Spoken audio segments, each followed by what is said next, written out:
Shalom. Baik, kita akan memulai untuk satu pujian. Nanti kalau kamu yang kamu belum bisa, nanti kamu sampaikan ya. Apakah kamu pujiannya ini bisa lagunya seperti wanita mengurapimu? Bisa? Bisa? Bisa. Baik, yuk. Ya, kita nyanyikan itu ya. Sama-sama ya, Mami Soca ya. 1, 2, 3. Seperti wanita mengurapimu, menangis di bawah kakimu. Demikian hidupku mau mengasihimu. Yesus, Engkau baik bagiku. Sampai akhir ku menutup mata, ku tetap bersedia menantikan janjimu sampai ku dapatkan mahkota kehidupanku. Ku tetap setia untuk melayani. Baik, sebelum kita memulai pembelajaran kita pada hari ini, baiklah kita bersatu di dalam doa. Bapak yang baik, Bapak yang kami sembah dalam nama Tuhan Yesus, kami mengucap syukur Tuhan buat kesempatan pada pagi hari ini. Kami boleh Tuhan Yesus bertemu secara virtual lewat Zoom Tuhan. Biarlah Tuhan dimanapun kami berada, kami percaya Yesus ada di setiap dimensi kehidupan kami. Engkau tidak terbatas oleh ruang dan waktu, Engkau sanggup menembus ruang dan waktu, dan kami percaya Tuhan, walaupun kami tidak satu tempat, kami lewat pembelajaran jarak jauh, namun kami percaya Engkau senantiasa hadir dalam hidup kami. Berkati pembelajaran kami pada pagi hari ini dari awal pertengahan kepada akhirnya, biar nama Tuhan ditinggikan dan dipermuliakan. Haleluya. Amin. Baik. Nah, hari ini kita akan bahas tentang dasar-dasar Alkitab. Jadi Miss mau tanya dulu nih, mau tes dulu nih, sejauh mana Wilda Manalu itu punya pengetahuan tentang dasar-dasar Alkitab ya? Mungkin waktu di SMP sudah dapat ya pelajaran pendidikan agama Kristen? Sudah, Miss. Sudah. Nah, oke, kalau begitu Miss akan coba tanya sampai sejauh mana kamu bisa memahami atau mengetahui pembelajaran atau dasar-dasar Alkitab. Baik, sebelumnya Miss akan jelaskan dulu, nanti kalau misalkan ada pertanyaan, Miss bertanya. Kalau kamu kurang paham, kamu juga bisa bertanya.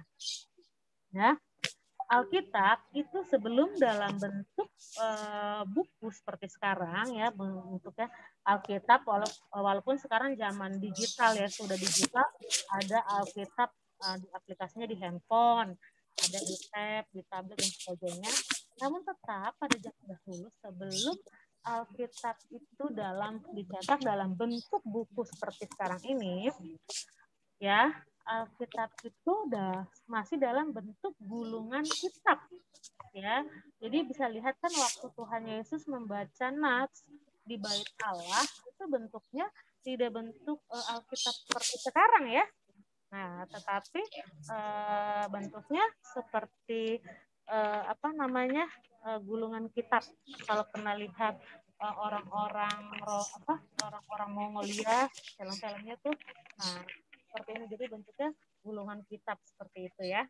Nah, kemudian dikanonisasikan, kata dasar kanon itu tolak ukur. Jadi dilihat kitab mana yang akan dipakai dan yang tidak terpakai. Namun kalau untuk Katolik itu masih dipakai 5 kitab yang mungkin Protestan sudah tidak pakai lagi. Salah satunya kitab Tobit. Ya, dikanonisasikan, ingat, dikanonisasikan kata dasar kanon itu tolak ukur. Jadi mana yang dipakai dan yang tidak dipakai. Kemudian ya, pada tahun 100 sebelum Masehi itu dikanonisasikan sehingga itu dicetak dalam bentuk buku Alkitab. Kemudian itu tersebar ke seluruh dunia, ke seluruh mancanegara, termasuk Indonesia. dan diterjemahkan ke dalam berbagai bahasa. Nah, kalau untuk Indonesia sendiri disesuaikan dengan kultur budaya orang Indonesia. Makanya ada Alkitab dalam bahasa Jawa, ada Alkitab dalam bahasa Batak, ada kan ya? Iya. Nah, itu sudah disesuaikan dengan kultur budaya orang Indonesia. Orang Indonesia itu kan bahasa bahasa persatuannya kan bahasa Indonesia. Namun kan ada tiap-tiap daerah mempunyai bahasa daerahnya masing-masing. Makanya tidak salah juga kalau Alkitab itu ada diterjemahkan di dalam bahasa Batak, bahasa Jawa gitu ya, dan berbagai bahasa. Tujuannya apa? Bagus. Karena apa? Ada beberapa orang yang di daerah yang tidak bisa bahasa Indonesia, mereka tetap bisa baca Alkitab ya. Artinya apa? Harusnya sih sebagai orang percaya tidak ada alasan untuk tidak bisa baca Alkitab. Maksudnya tidak ada waktu untuk tidak baca Alkitab, sebab Alkitab kita itu sudah diterjemahkan ke dalam berbagai bahasa, ada bahasa Batak, ada bahasa Jawa, ada ya, dan umumnya adalah bahasa Indonesia. Nah, untuk Wilda sendiri, apakah rajin baca Alkitabnya?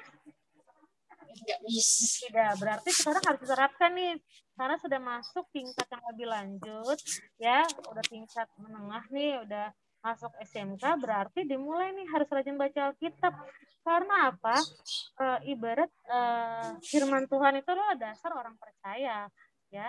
Kalau dia kesukaannya suka baca status orang di Facebook, suka baca novel, suka baca komik, tapi kalau Alkitabnya dia nggak suka baca, akhirnya nggak tahu nih isi firman Tuhan. Nah, akhirnya dasarnya kekuatan imannya nggak kuat. Nah, sehingga ketika datang ujian, cobaan, dia mudah rapuh, mudah karena nggak mengakar kuat, jadi dia mudah meninggalkan Tuhan. Banyak anak muda di luar sana, ya, ini sekarang menjadi permasalahan. Anak-anak muda, pelajar-pelajar itu banyak sekali yang meninggalkan Tuhan. Nah, karena apa? Tadi fondasinya, dasarnya nggak kuat. Coba kalau dasarnya kuat, tetap punya prinsip bahwa sekali Yesus, tetap Yesus. Tetap pegang Tuhan Yesus nih. Ya, mau saya susah, mau saya nggak dapat jodoh, ya, atau saya belum dapat jodoh, tetap setia. Nah, ini yang harus ditanamkan sejak dini nih sama kalian. Punya prinsip, karena apa?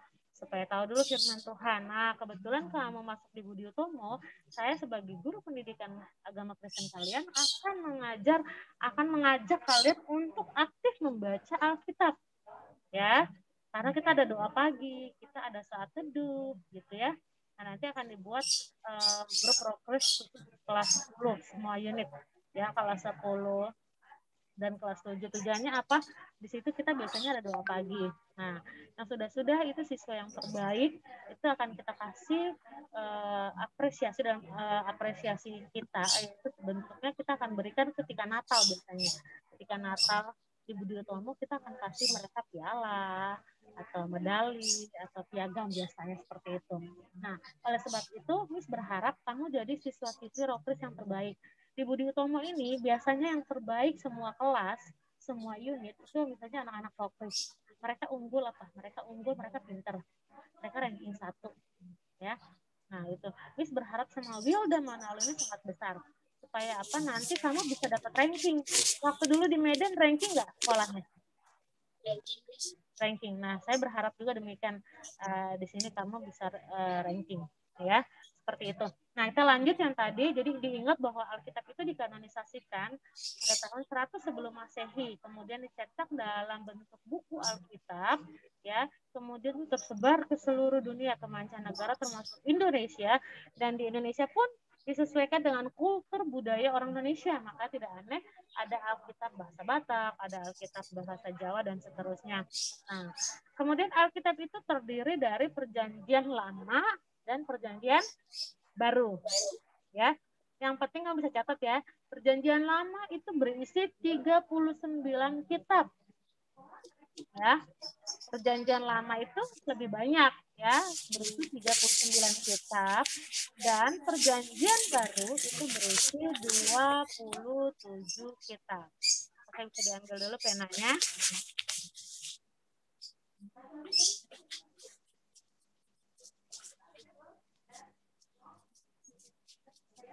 Baik. Nah, Miss ulang, perjanjian lamanya terdiri dari 39 kitab, kemudian perjanjian barunya berisi 27 kitab. Jadi isi seluruh Alkitab, baik perjanjian lama dan perjanjian baru, berisi 66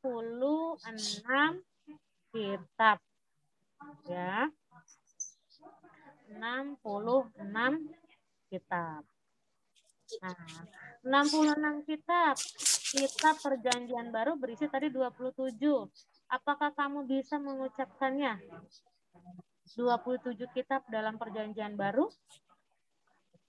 Bisa? Enggak semua, Miss. Nah, kan ada ya dinyanyikan seperti ini, Miss kasih contoh. Matius, Markus, Lukas, Yohanes, Kisah Rasul, Roma, Korintus, Galatia, Efesus, Filipi, Kolose, kedua Tesalonika, 1 dan 2 Timotius, Titus, Filemon, Ibrani, Yakobus, Petrus, 3 Yohanes, Yudas, dan akhirnya Wahyu. Ini Tiara Pusparani Islam apa Kristen ya, Nak? Tiara? Karena ini kelas untuk agama Kristen, Nak. Tiara Pusparani? Ya, Bu. Kamu Ya, Islam apa Kristen, Nak? Kristen, Bu. Oh ya, baik. Kalau begitu buka kameranya. Please open cam. Ya, Bu.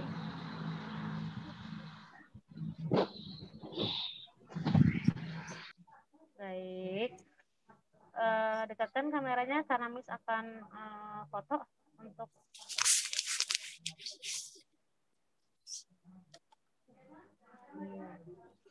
Tiara. Tiara BDP atau OTKP? Nah, oh iya betul. Kamu OTKP ya. Kamu Kristen bener. Ke itu, Nak. Kameranya Miss mau foto. Ya, agak kelihatan wajahnya.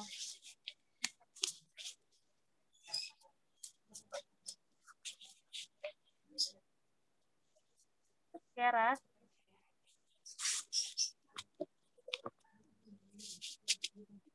Baik. Saya ulangi baru nanti saya bertanya tentang Tiara ya. Saya ulangi tadi karena Tiara baru masuk. Pastikan penanya ada di depan. Ya. Alkitab dalam dahulu kala, Alkitab dahulu kala sebelum dalam bentuk buku seperti ini itu masih dalam bentuk gulungan kitab. Sekali lagi masih dalam bentuk gulungan kitab. Udah siap belum Tiara? Udah, Bu. Ya, masih dalam bentuk gulungan kitab. Diingat, Alkitab sebelum dalam bentuk buku itu masih dalam bentuk gulungan kitab. Kemudian dikanonisasikan. Kanon kata dasarnya yaitu tolak ukur. Pada tahun 100 sebelum Masehi itu dikanonisasikan. Dilihat kitab mana yang terpakai dan yang tidak terpakai. Namun oleh orang Katolik ya ada 5 kitab yang masih dipakai, yang salah satunya Tobit. Ya, jadi kalau orang Katolik Alkitabnya berisi lebih banyak daripada yang Protestan. Setelah itu Alkitab dicetak dalam bentuk buku dan tersebar di seluruh mancanegara, ya, ke seluruh dunia termasuk Indonesia. Dan di Indonesia disesuaikan dengan kultur budaya orang Indonesia. Makanya ada Alkitab bahasa Jawa, ada Alkitab bahasa Batak, gitu ya. Nah, kemudian tadi kita lanjut, Alkitab terdiri dari 2 bagian, yaitu Perjanjian Lama dan Perjanjian Baru. Perjanjian Lama terdiri dari 39 kitab. Ya. Kemudian Perjanjian Baru terdiri dari 27 kitab. Nah, tadi Perjanjian Baru itu dibagi ada 4 bagian, ya, yaitu Injil, ya. Injil itu apa aja ya kitabnya? Pernah dengar nggak kitab Injil? Apa aja? Injil itu apa aja? Kitab Injil apa aja ya? Wilda, Tiara tahu? Wilda, Injil. Coba dilihat Alkitabnya, ada nggak di depannya ada Alkitab nggak? Coba lihat kitab Injil apa aja ya. Berarti kitab Injil itu dimulai dari Matius. Ya, Matius, Injil Matius, kemudian Injil Markus, Injil Lukas, dan Injil Yohanes. Keempat Injil ini disebut sinopsis. Karena apa? Dia menceritakan situ perjalanan Tuhan Yesus, kematian, kebangkitan ya. Nah, seperti itu. Itu disebut Injil. Kitab Injil ada berapa? Ada 4. Matius, Markus, Lukas, dan Yohanes. Nah, kemudian kitab sejarah. Kitab sejarah itu yaitu kisah para rasul. Ya. Nah, kenapa dikatakan kitab sejarah? Di situ menceritakan sejarah terjadinya awalnya peristiwa Pentakosta. Nah, apa itu Pentakosta? Ada yang tahu Pentakosta itu apa? Pentakosta adalah hari pencurahan Roh Kudus. Nah, sekarang nih Miss mau tanya nih, coba sebutkan hari-hari besar ya. Nah, karena tadi Pentakosta belum bisa kalian jawab, coba dimulai dari kelahiran Tuhan Yesus itu disebut apa? Kelahiran Tuhan Yesus. Hari Natal. Hari Natal. Berarti kalau saya balik, saya biasanya orangnya suka ngegocek ya, maksudnya kecokin. Tergantung kalian konsen apa tidak gitu ya. Nah, berarti kalau hari Natal termasuk hari apa? Hari kelahiran Tuhan Yesus. Nah, oke gitu. Hari kelahiran Tuhan Yesus. Good. Terus, kalau habis kelahiran Tuhan Yesus atau disebut hari Natal, apa lagi? Hari Paskah. Oh, dilompatkan Wilda. Setelah Natal berarti kita merayakan atau mengenang, yaitu disebut hari Jumat Agung. Oh iya. Iya, Jumat Agung dulu ya. Nah, Jumat Agung itu disebut apa, Tiara? Jumat Agung itu adalah kematian Tuhan Yesus di atas kayu salib. Nah, peristiwa kematian, jadi kita lanjut sini dulu ya. Peristiwa kematian, jadi pertanyaan mungkin bagi sebagian orang yang tidak percaya Tuhan Yesus. Kenapa sih orang Kristen kok Tuhannya pakai segala mati? Nggak jelas banget contoh. Ya, Yesus rela mati meninggalkan surga, keilahiannya, kealahannya. Surga karena apa? Untuk menebus dosa manusia, dosa Wilda, dosa Tiara, dosa saya, dosa seluruh umat manusia. Nah, kenapa Yesus harus mati? Karena Alkitab katakan bahwa upah dosa ialah maut. Upah dosa ialah maut, good Wilda. Jadi harusnya kita semua ini masuk di dalam maut. Maut itu berbicara neraka. Neraka itu sifatnya kekal. Nah, harusnya kita masuk neraka karena apa? Adam dan Hawa itu sudah melanggar perintah Tuhan. Tuhan mengatakan bahwa buah dalam taman ini, taman apa namanya? Taman Eden. Buah dalam taman ini boleh engkau makan. Ya, tetapi ada satu buah ya, yaitu buah, ingat ada satu buah yaitu buah, ingat ya, buah pengetahuan yang baik dan yang jahat. Itu nama buahnya. Kata Tuhan, sekali lagi nanti saya bertanya ya, Tiara, Wilda, seluruh buah dalam taman ini Tuhan berkata kepada Adam dan Hawa, boleh engkau makan. Tetapi ada satu buah, yaitu buah pengetahuan yang baik dan yang jahat, tidak boleh engkau makan. Karena ketika engkau makan, engkau akan mati. Mati di sini bukan mati secara jasmani, tetapi mati di sini adalah mati rohaninya. Dan akhirnya dia melihat. Saat itu datanglah iblis, si bolis itu. Bolis ya kalau kata orang Batak ya. Iya, Miss. Iya, si bolis itu. Datanglah ular si iblis itu menyerupai ular. Kemudian ia menggoda siapa yang pertama? Ia menggoda Hawa, ya, karena Hawa perempuan dianggapnya lemah. Dikasihlah kepada Hawa, ya. Hawa melihat buah itu kelihatannya sedap dan enak untuk dimakan. Ketika itu iblis memberikan kepada Hawa, kemudian Hawa memakannya buah itu. Ketika Hawa memakan buah itu, Hawa berikan kembali kepada siapa? Kepada Adam. Karena saat itu Tuhan menempatkan sepasang, ya, Adam dan Hawa. Iya, Adam dan Hawa. Kemudian Hawa memberikan kepada Adam. Begitu Adam makan, kedua-duanya jatuh di dalam dosa. Karena apa? Karena telah melanggar perintah Tuhan, yaitu dengan memakan buah yang dilarang. Iya. Akhirnya saat itu mereka berdua sadar kalau mereka berdua telanjang. Pada mulanya kan manusia itu nggak malu, karena memang diciptakan Tuhan begitu mulia. Ya, karena tahu dosa, manusia jadi tahu malu bahwa dirinya telanjang saat itu. Adam dan Hawa cepat-cepat berlari mengambil semak-semak dedaunan di dalam taman itu, kemudian menutupi tubuhnya. Akhirnya datanglah Tuhan Allah saat itu, dan Tuhan ibaratnya marah sama manusia dan kepada iblis. Tuhan berkata, kenapa engkau makan buah ini? Kata Hawa, ularlah si iblis itu yang memberikan kepadaku, maka aku makan. Kemudian Tuhan bertanya kepada Adam, kenapa kamu makan buah ini, buah yang kularang? Adam juga menjawab, perempuan yang kau tempatkan di sisiku, dialah yang memberikan kepadaku, maka aku makan. Jadi dari situlah sifat manusia akhirnya apa? Suka menyalah-nyalahkan, melempar, tidak ada tanggung jawabnya. Ya, akhirnya itu menjadi sifat dasar manusia, egois, suka melempar kesalahan. Karena pada dasarnya ketika Tuhan marah, kenapa Adam dan Hawa makan buah terlarang, mereka melempar kesalahan. Kata Hawa karena iblis. Kemudian kata Adam karena Hawa. Seperti itu. Akhirnya Tuhan mengutuk manusia. Mengutuk manusia, yaitu apa? Nggak cuma manusia, iblis juga.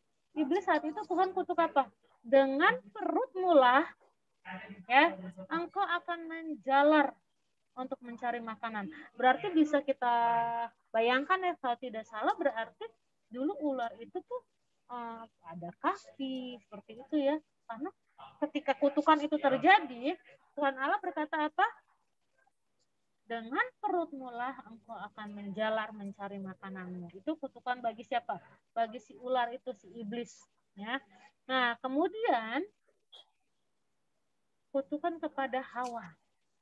Dengan susah payah engkau akan mengandung dan melahirkan. Nah, buat Wilda dan Tiara di sini adalah kaum Hawa, sama kayak saya. Kutukan itu akhirnya turun-temurun kita rasakan, ya. Makanya perempuan tidak aneh ketika mengandung dia merasakan sakit sampai dia melahirkan, karena kutukan Hawa. Dulu Miss 1 tahun lalu Miss baru menikah, bulan ini tanggal 18 itu genap pernikahan Miss 3 tahun. Jadi Miss baru menikah. Kemudian puji Tuhan di tahun 2020 Miss dikaruniai seorang anak setelah 2 tahun penantian. Nah, itu Miss berdoanya, Tuhan jauhkan aku dari kutuk Hawa. Sakit mengandung dan melahirkan. Saya menikmati walaupun harus ada fase-fase yang saya harus alami. Nah, seperti itu. Jadi itu kutukan Hawa. Dengan susah payah engkau akan mengandung dan melahirkan. Itu kutukan buat Hawa. Kutukan buat Adam apa? Dengan susah payah engkau akan mencari rezekimu seumur hidupmu.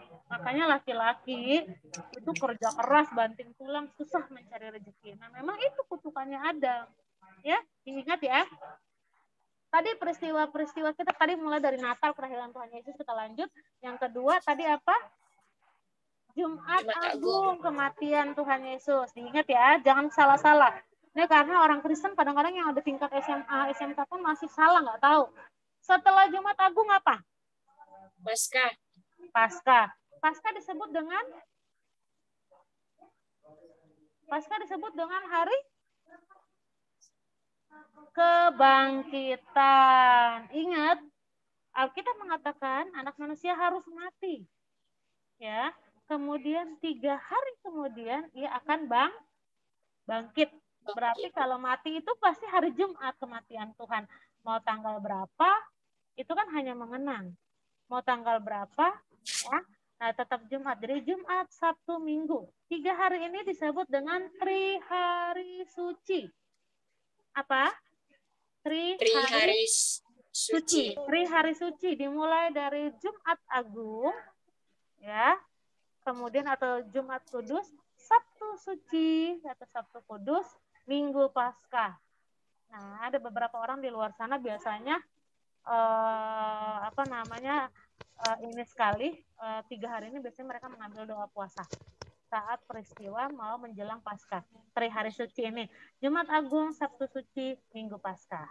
Nah, jadi kalau misalkan ini sering keliru nih, kadang-kadang kalian sama teman atau kirim ucapan kepada ayah, mama, apa kalian atau keluarga kalian itu di hari Jumat. Happy Easter, selamat Paskah. Kira-kira tepat nggak? Saya kalau ada yang ngucapin di hari Jumat, biasanya saya tidak merespon. Biasanya saya kirim balik, maaf ini baru hari Jumat Agung. Jadi ngucapnya nanti hari Minggu Happy Easter atau selamat Paskahnya. Jadi jangan keliru, ya. Diingat, Natal itu kelahiran, Jumat Agung itu kematian Tuhan Yesus. Kemudian 3 hari kemudian ia bangkit, itu disebut dengan hari Paskah. Setelah kelahiran, kematian, kemudian kebangkitan, terus apa lagi? Pentakosta. Sebelum Pentakosta. Ingat ya, ulangi, kelahiran, terus kematian, kebangkitan, terus kenaikan. Ingat ya, Tuhan kita itu Allah 100%. Namun ketika dia punya misi untuk menyelamatkan manusia dari dosa, dia turun ke dunia mengambil rupa seorang manusia. Ketika dalam dunia, 100% dia manusia. Namun karena dia bukan manusia kayak kita, setelah misinya selesai, dia menyelamatkan manusia, kemudian dia bangkit, dia harus naik ke surga. Karena bukan di bumi kayak kita. Karena bukan manusia, dia Allah 100%, dia Tuhan 100%. Dia naik ke surga, ya. Nah, naik ke surga, kemudian 40 hari, itu peristiwanya dari kebangkitan sampai kenaikan itu 40 hari, diingat. Dari kebangkitan sampai kenaikan 40 hari. Dari kenaikannya hari ke-40, 10 hari kemudian, jadi hari ke-50, 40 tambah 10, 50. 50 hari itu disebut hari Pentakosta. Diingat, hari Pentakosta. Nanti kan ingat nih, ntar mulai kalau Paskah, setelah kebangkitan 10 hari itu 40 hari kemudian kenaikan. Setelah itu 10 hari kemudian hari Pentakosta. Berarti Pentakosta itu disebut dengan hari ke-50, yaitu hari pencurahan Roh Kudus. Ingat ya, Pentakosta itu hari apa?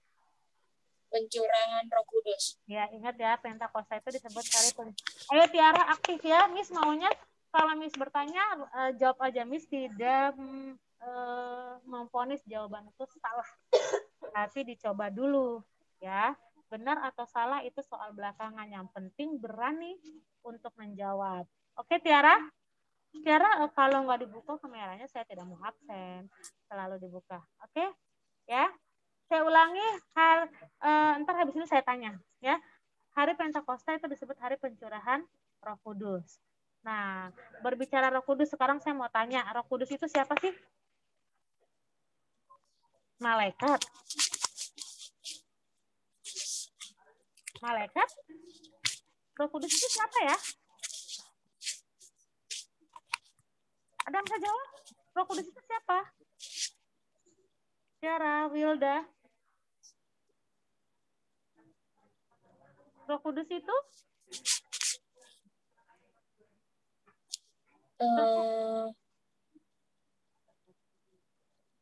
Tritunggal. Ya, jadi gini, kalau kamu berbicara Tritunggal, terus nanti orang bertanya dong, kalau orang yang nggak percaya Tuhan Yesus di luar sana, orang pasti tanya, ih orang Kristen kok Tuhannya 3 ya? Kok ada Allah, ada Yesus, ada Roh Kudus, kamu mampu nggak menjelaskannya?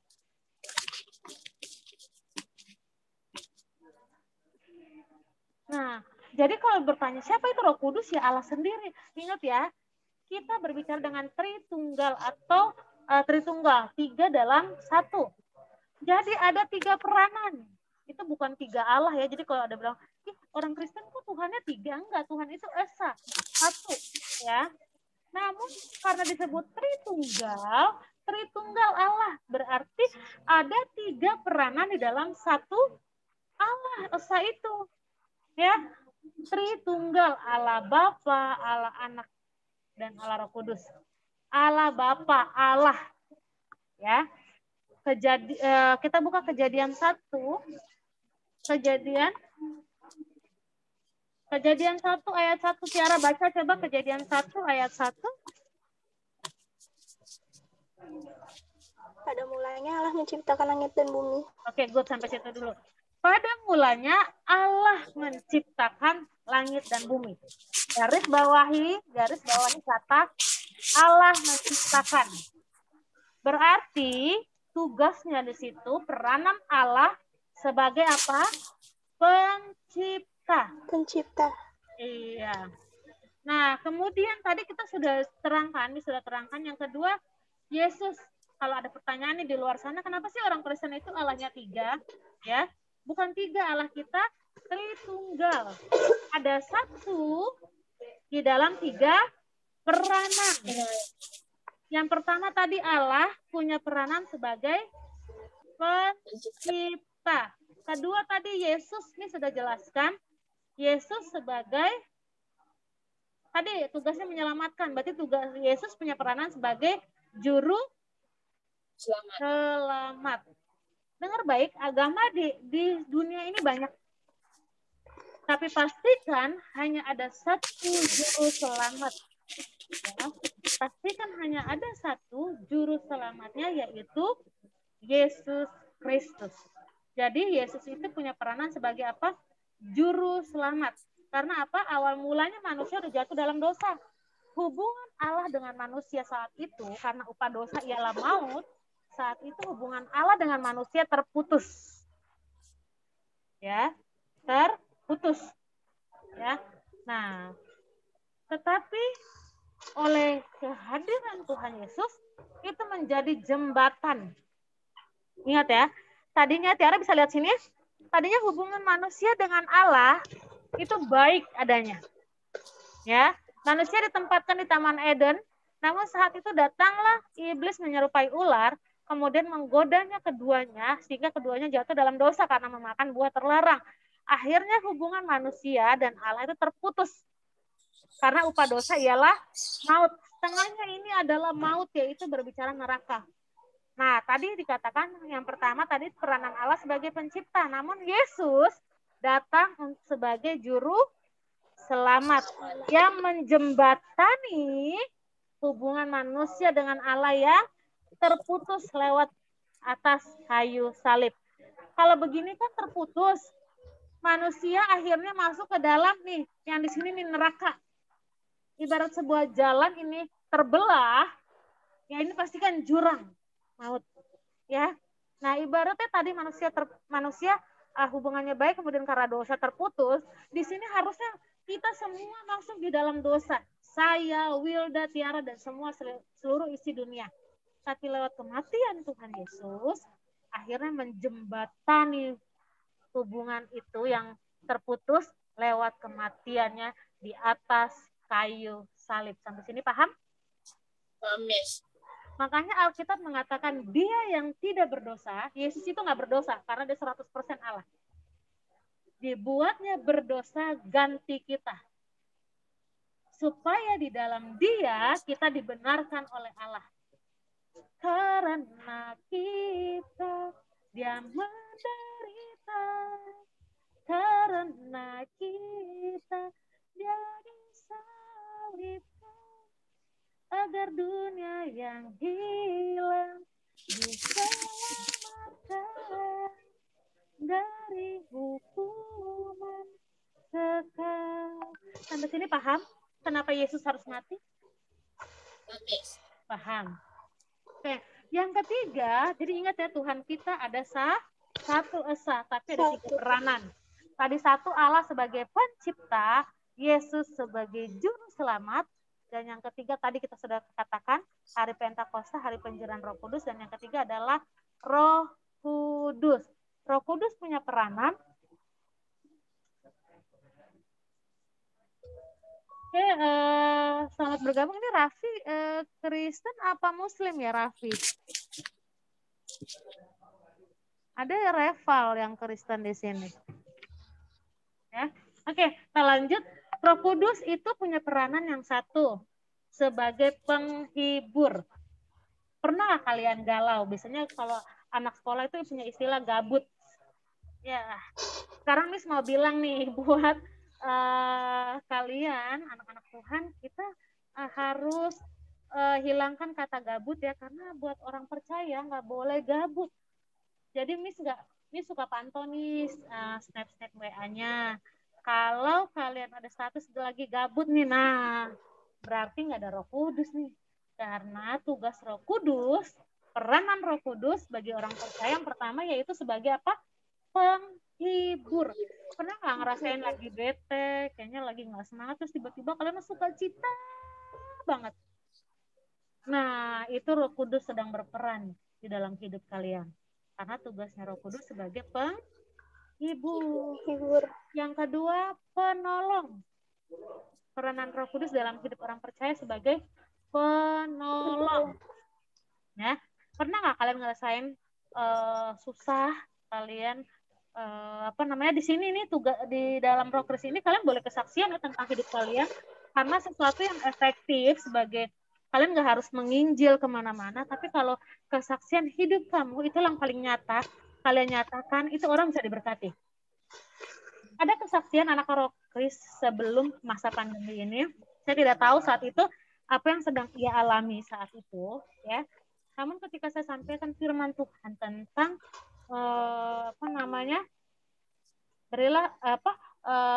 carilah dahulu kerajaan Allah serta kebenarannya, maka semuanya akan ditambahkan kepadamu.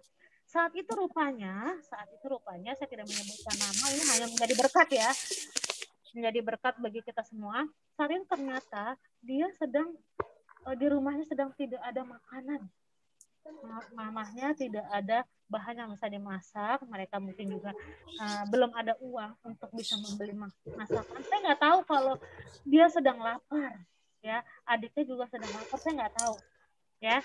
Saat itu dia mau pulang nggak kebaktian, karena biasanya kita kalau misalkan tatap muka hari Jumat itu kita ada kebaktian Rockris namanya, ya. Dia mau pulang sebetulnya pas pulang sekolah, tapi entah kenapa Roh Kudus menuntunnya untuk agak belok kiri tuh, tepatnya ada ruang aula kita untuk ibadah. Akhirnya dia mengikuti ibadah dan dia nangis saat itu, saya nggak tahu. Kemudian saya bertanya, kenapa kamu nangis? Dia bilang, saya lapar, adik-adik saya juga belum makan dan nggak ada makanan, bahkan kami nggak ada uang untuk bisa membeli makanan. Tapi ketika saya firman Tuhan hari ini saya dengar, carilah dahulu kerajaan Allah serta kebenarannya, maka semuanya akan ditambahkan kepadamu. Saya ikut kebaktian dan tahu apa yang Tuhan Yesus lakukan, ya, apa yang Tuhan kerjakan dalam hidupnya. Begitu dia sampai rumah, ternyata dia menangis begitu luar biasa, karena apa? Keajaiban, ya, mujizat. Dia sampai rumah, ternyata saudaranya salah satu yang punya usaha catering, kebetulan ada pesanan saat itu, dan dia kebanjiran makanan. Bayangin dong, namanya pesanan catering, berarti makanannya makanan enak lah ya, dan gak cuma satu menu, beragam menunya. Sampai begitu dahsyatnya dia nangis dan mengucap syukur, Tuhan aku bersyukur. Ternyata itulah firman Tuhan, ya, carilah dahulu kerajaan Allah. Tadinya dia mau pulang, setelah pulang sekolah nggak mau kebaktian, karena apa? Dia lapar, itu ya, nggak ada makanan. Akhirnya tapi karena dia hatinya dijamah, dia ke kiri nih, dia kebaktian. Begitu dia utamakan Tuhan dulu, cari Tuhan dulu, mujizat itu terjadi. Begitu dia sampai rumah, makanan melimpah ruah. Dari mana nih, Mak? Dari saudaranya yang ada pesanan catering, itu lebih makanannya dan dibagi ke mereka. Bayangkan dia sampai nangis, dan Tuhan aku bersyukur, dan ini disaksikan. Jadi di sini yang saya mau katakan, ya, itu tugasnya Tuhan, tugasnya Roh Kudus tadi menolong, ya. Jadi ingat ya, peranan tadi Allah sebagai pencipta, Yesus sebagai juru selamat, Roh Kudus tadi sebagai penghibur, kemudian penolong. Jadi kalau kalian pernah ngalamin susah banget, kok aku belum bayar SPP contoh, mintalah sama Tuhan. Terus Miss, aku harus berdoanya kepada Allah, kepada Yesus, apa kepada Roh Kudus? Tiga-tiganya disebut boleh, karena ini 3 peranan dalam satu pribadi, yaitu Allah. Jadi Tuhan Allah, aku berdoa. Yesus, aku memohon, boleh. Roh Kudus, tolong aku, boleh. Ya, karena apa? Ketika Tuhan Yesus naik ke surga, dia mengutus rohnya ke tengah-tengah kita. Kan dikatakan begitu.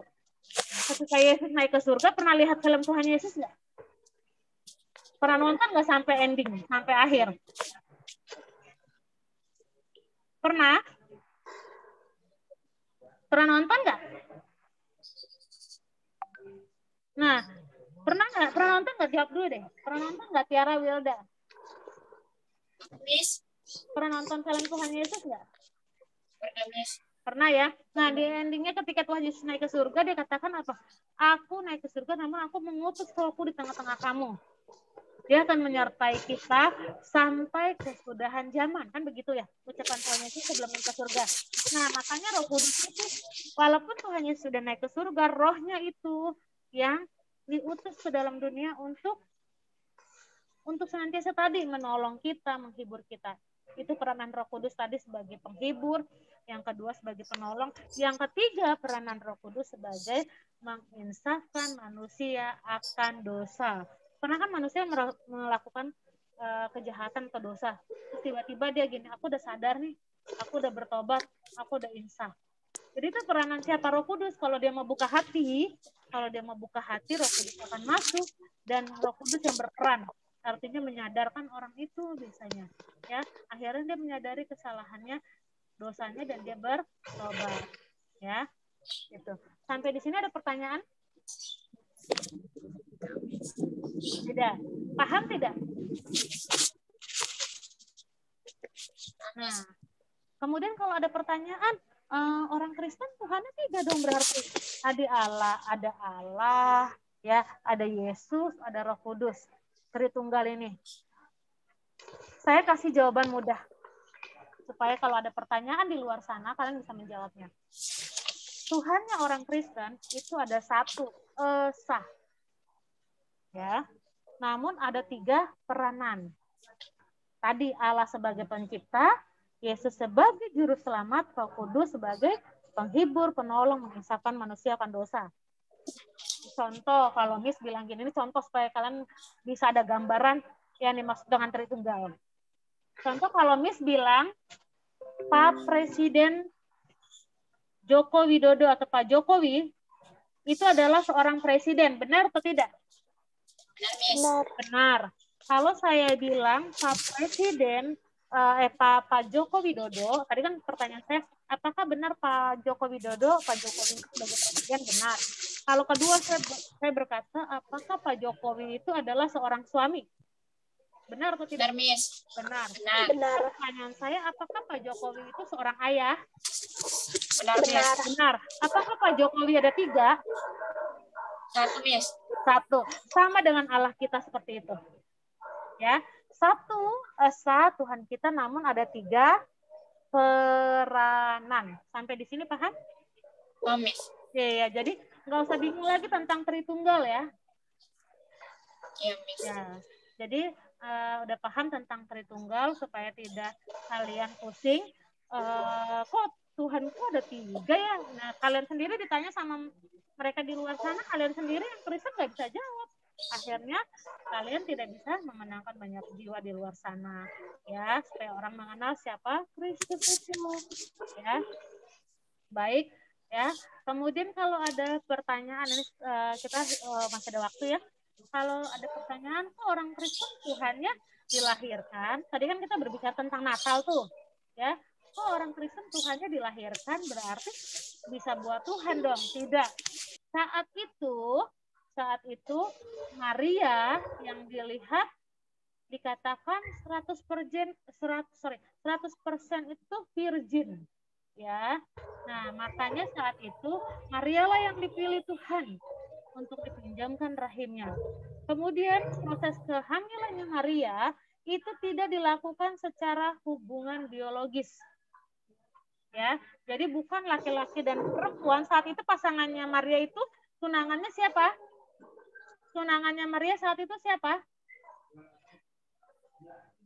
Tiara, tunangannya Maria siapa saat itu? Maria sudah bertunangan dengan siapa, Nak, saat itu? Wilda deh, Wilda. Saat itu Maria sudah bertunangan dengan siapa tunangannya?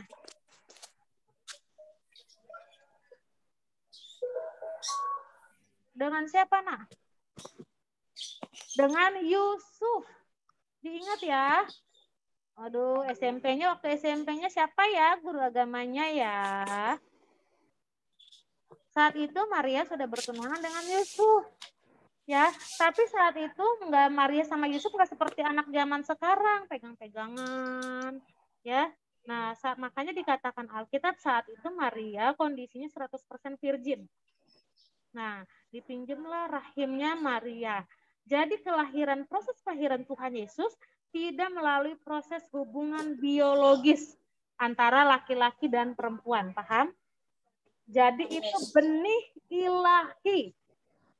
Tidak lucu cerita kalau misalkan Tuhan Yesus turun dari surga, kemudian langsung ke dunia. Aku Yesus.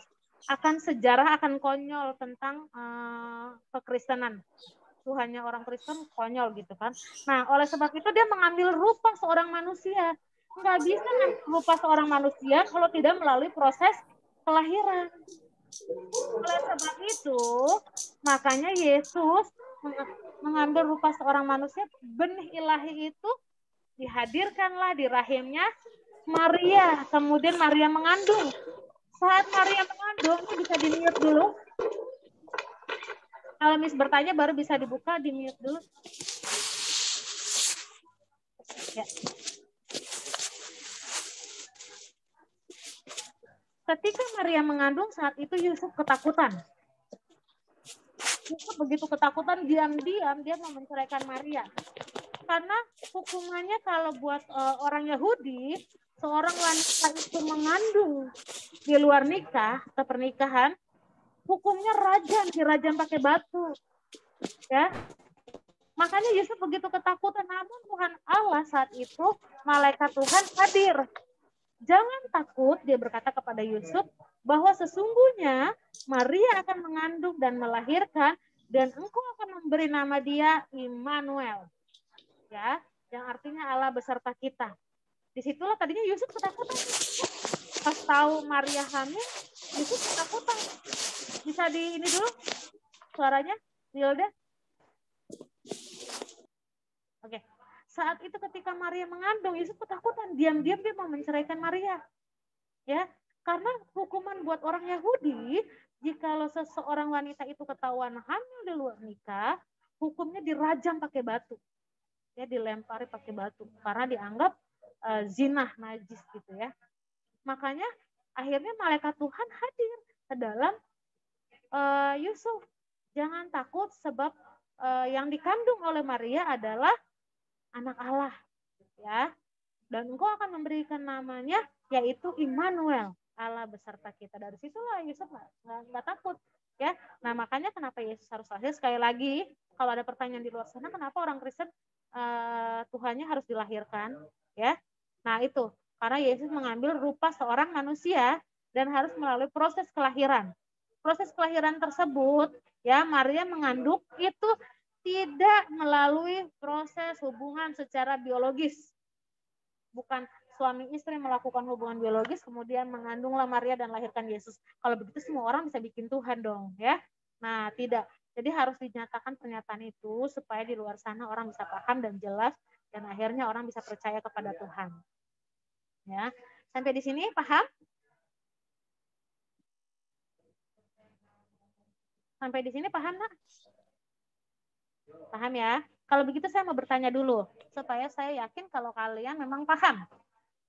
Coba kalian jelaskan tentang Tritunggal yang sudah saya jelaskan tadi. Apakah orang Kristen itu memang betul Tuhannya 3? Kalau contoh saya yang bertanya, saya yang tidak paham, saya mau bertanya sama Anda. Ya, coba jelaskan Wilda atau Tiara. Coba bisa jelaskan? Ini poin loh, kalau yang sering-sering jawab biasanya ketika pelajaran saya kasih tambah nilai. Oke, silakan Wilda atau Tiara yang silakan. Siapa?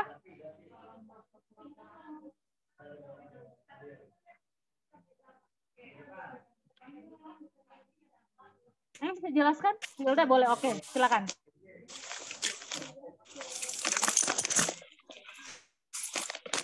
Jadi Tritunggal itu adalah 3 peran tetapi satu Tuhan, yaitu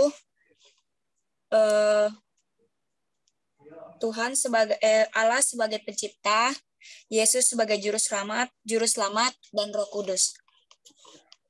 Ya, Roh Kudus peranannya tadi apa? Sebagai penghibur, penolong, dan menginsafkan manusia dari dosa. Oke, good. Terus bisa dijelaskan nggak kalau begitu 3 dong Tuhannya? Nah, tadi yang Miss kasih contoh Pak Jokowi, coba jelaskan.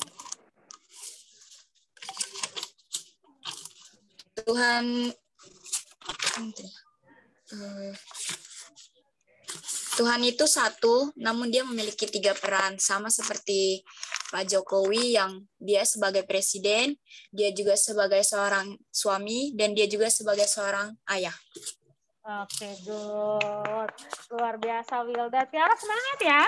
Nah, seperti itu. Jadi, bukan Pak Jokowi 3 kan? Tadi kan berarti 3 peranannya. Sama seperti Tuhan kita. 3 peranannya cuma 1. Tuhannya esa, 1 ya, tunggal. Oke, sampai di sini ada lagi yang mau tanya? Tiara, boleh, Nak? Wilda ada yang mau tanyakan? Ya, Miss. Tidak. Baik, kalau begitu Miss akan jelaskan untuk ke depannya. Jadi gini, Wilda tidurnya jam berapa? Enggak nentu, Miss. Enggak nentu. Kira-kira aja jam berapa? Jam 10. Jam 10. Tiara?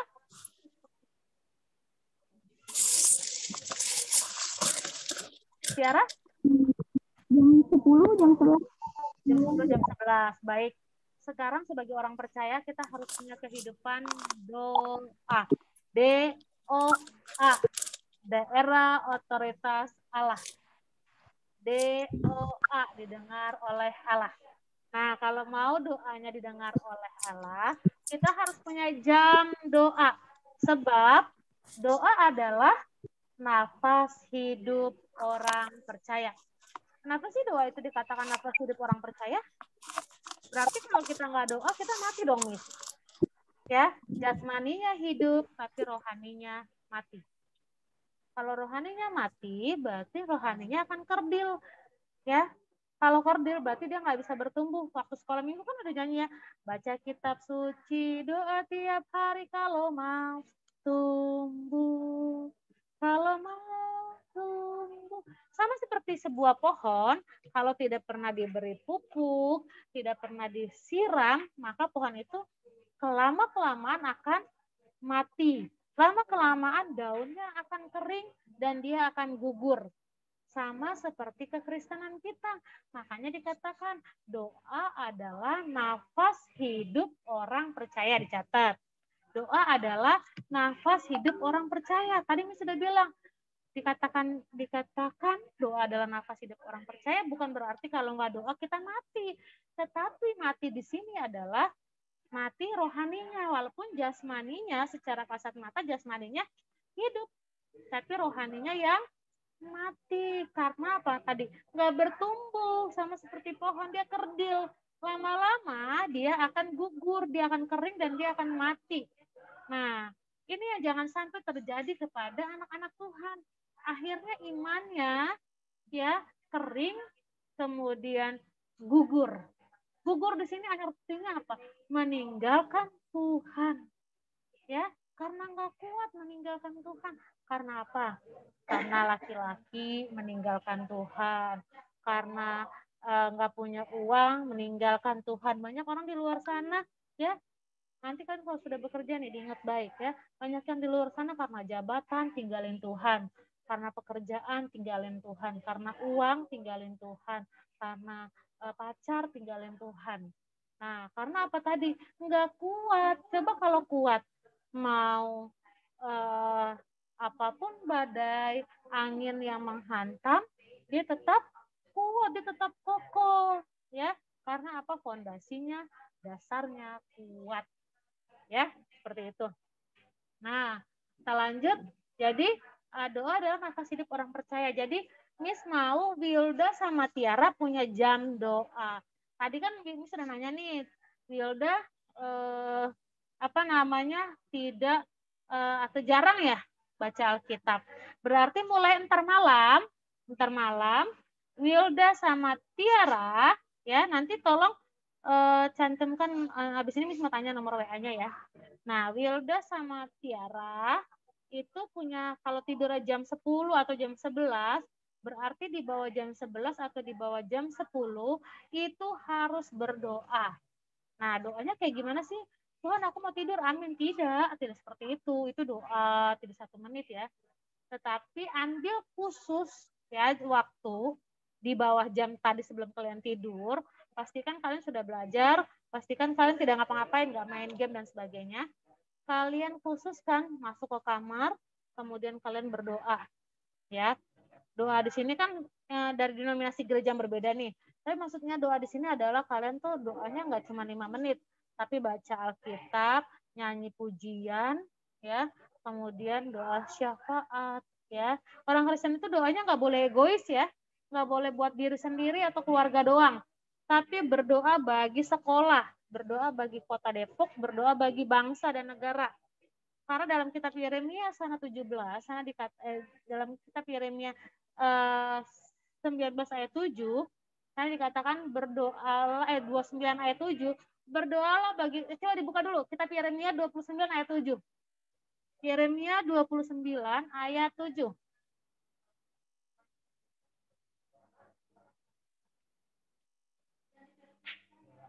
Tiara bisa dibuka nah Yeremia 29 ayat 7 bisa dibaca?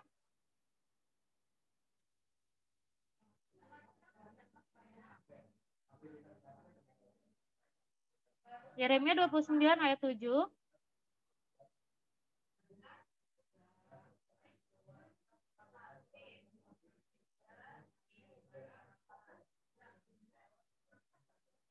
Oke, silakan Tiara.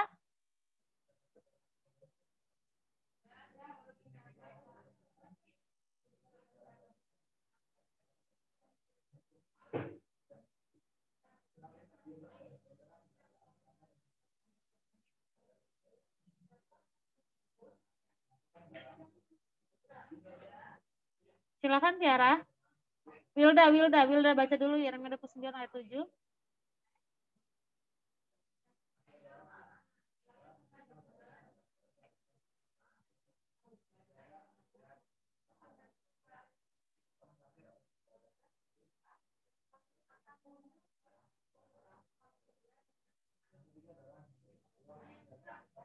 Bisa dilihat ya di sini coba ya Miss.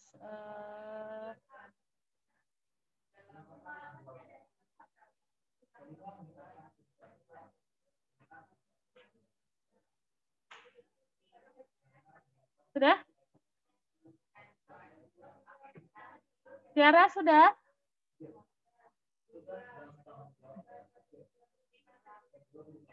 Tiara sudah?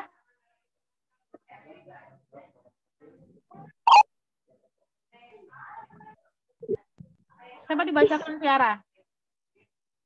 Oh, itu rusak ini nggak bisa dibaca.